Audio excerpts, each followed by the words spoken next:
podcast, like, click, and boom! Subscribe, my friends. Hey, what is going on, everyone? Welcome. Howdy doody. How are you doing? Beautiful. And I hope you're having a beautiful day. Hey, speaking of beautiful, remember that network, USA Network? Boy, oh boy, WWE had a beautiful deal with them, didn't they? They did until they got greedy. But, oh, don't fret, people, because Vinny Mac, and Jonathan Coachman, which thinks he's the stuff, trust me, he thinks he's the shit. Anyways, they somehow got the former president of the USA Network on the podcast, and I think I'm gonna put this out here, people. I think they were trying to get him in a tell all about WWE. You know what I mean. Anyways, let's take a look. Now, we're just fulfilling the contract. We're just giving you content. It doesn't matter whether that content is good, bad, or indifferent. Coach and I say this all the time. Every time we get to the WWE programming and say, my God, last night's show sucked, Coach and I will look at each other and say, bro, the check has been cashed. They could care less. They're getting the same amount of money whether 1 million people watch that show or 10 million. So what is their incentive to get that rating up if they're getting paid the same amount of money? Why are you so crazy? Take it easy. Take it easy. Yeah, I mean, I think, listen, you can look at it through that prism for sure. I'll push back and say I think that's much more of a skeptical perspective.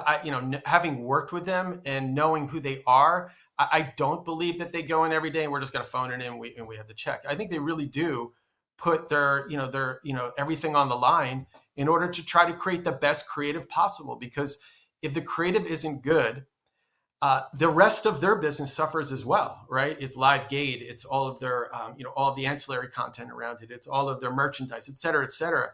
And so I truly believe that they want to create the best stuff possible. This is the bullshit of all bullshit, you scumbag. An argument to be made that there may be too much content out there. Let me jump in real quick. Chris, could you stay in another segment? Yeah, sure.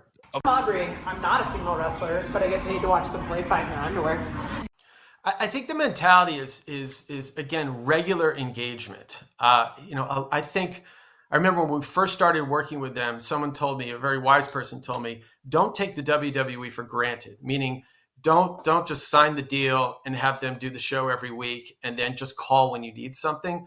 Really engage with them as a partner. And they were 100% right about that. It's when you set up a regular rhythm with them and you talk about not just the creative, but you talk about what works for both businesses. And when you have those regular conversations and you build those deep relationships with them, you might not always agree, right? There may be some tough times, and there always was, right? But there was also really good times where those partnerships came to fruition, and you really found ways to work together to build your business and build WWE's business. When the two were working together, I think that made the most sense. We're female wrestlers.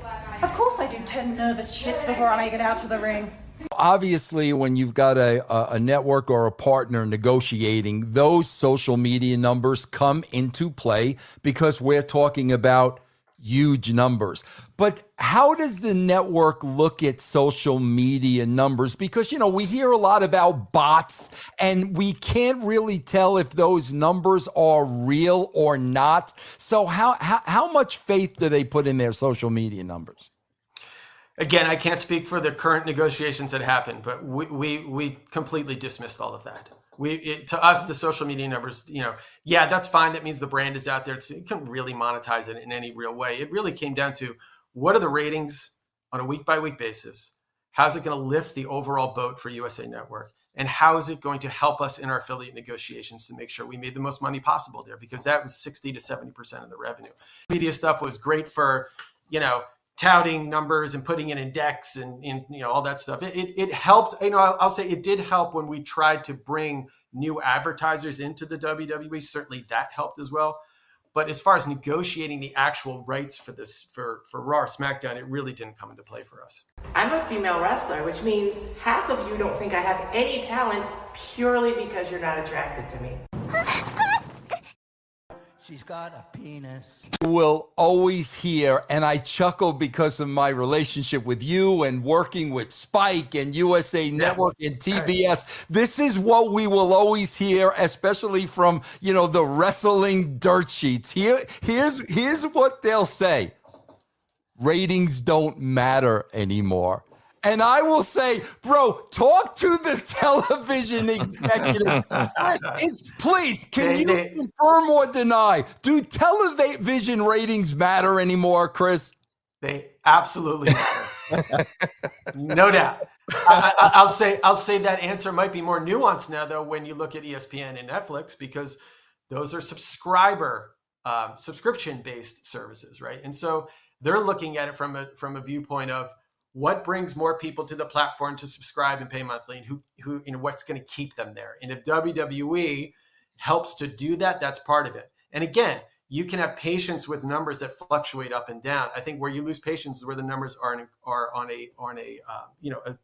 a longer trajectory. I think, Coach, you were talking before about the president of TNA looking at in 3-month increments or whatever. I think that's a really smart way to look at it. If you look at it week by week, you can get high, you can get low, you get high and low, whatever, right? But if you look at the longer trend, that's where you start to realize, okay, this is where we're headed. This is where we need to be. What do we need to do to fix it? Or what do we need to do in order to supercharge it? To me, was a microcosm of good partnership, because that's what it is. You talked to Coach in the last segment. What can they do to come together? I think an ESPN and a Netflix and a USA, when you partner together with the WWE on the creative, on the cross promotion, on lifting both businesses up, you can definitely move the needle and win. And they are fantastic partners. If you ask them to be all in, they're all in. We're female wrestlers, and no matter how hard we try, everybody hates us, even though this is our job. And I'm on TV and you're not. But no matter how hard I try, how hard I work, you don't know what I've been through. I blew out both my knees for this. About that, man, I have so many things I could say. First of all, Nyla, you got me kicked off social media because I told the truth about you, so I'll just let that one go. No, I'm not. No, I'm not gonna do it. I'm not gonna do it. She got ding dong. Whatever. She does. Anyways, the president came on there, and boy, oh boy, Vince, you got put in your place. Time to go.